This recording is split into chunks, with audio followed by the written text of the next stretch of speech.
Hey guys, today I'll show you how you can merge audio tracks into one in Audacity. So let's get started.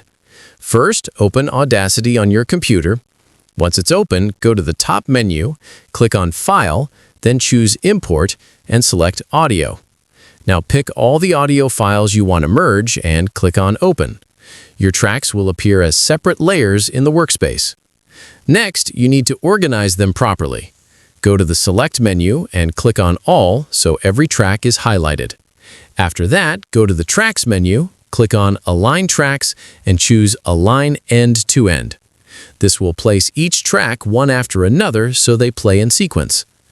Now, make sure all tracks are still selected. If not, go back to Select and click on All again.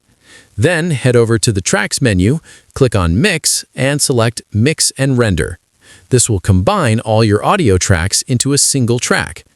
Once everything is merged, you can export the final file. Just go to File, click on Export, and choose Export Audio to save it as one complete audio file. That's it. I'll be back with more in the next video.